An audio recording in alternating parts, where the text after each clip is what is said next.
Hello, my name is Fiona, and I'm a certified teacher and a Praxis coach with Study.com.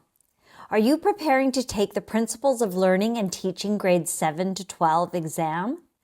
This is Praxis Test Code 5624. This exam encompasses several subtopics, and today we will focus on professional development, leadership, and community.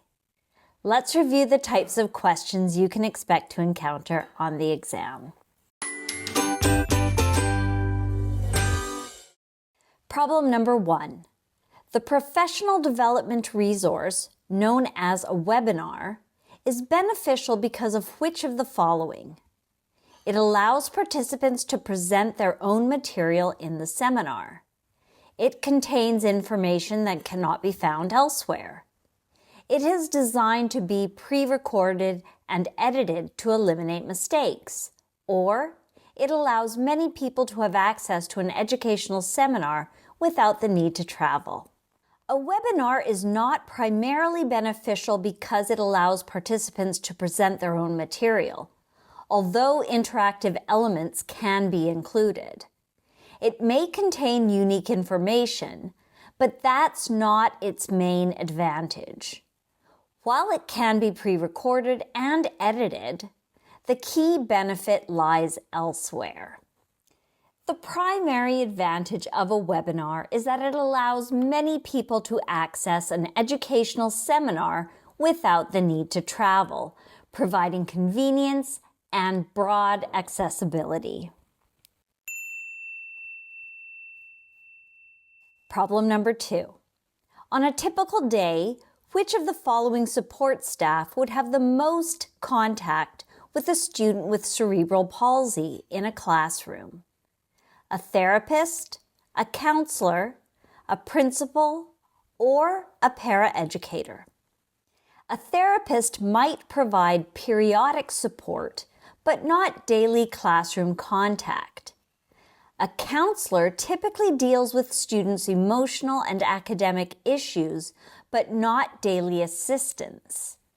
A principal oversees the school, but has limited direct contact with individual students. A paraeducator, on the other hand, works closely with students with special needs, providing daily support and assistance in the classroom. Therefore, a paraeducator would have the most contact with a student with cerebral palsy on a typical day. Problem number 3.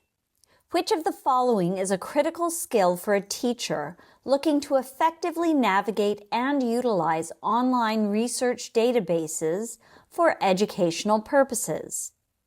Familiarity with spreadsheet software, technological literacy, information literacy, or organizational skills? Familiarity with spreadsheet software is useful for data organization, but not crucial for navigating online research databases. Technological literacy is important, but too broad for this specific task. Organizational skills are beneficial for managing information, but not directly related to using research databases. The critical skill for a teacher looking to effectively navigate and utilize online research databases for educational purposes is information literacy, which involves the ability to locate, evaluate, and use information effectively. Problem number 4. The main purpose for using portfolios in the classroom is which of the following? For students to have evidence of a final product.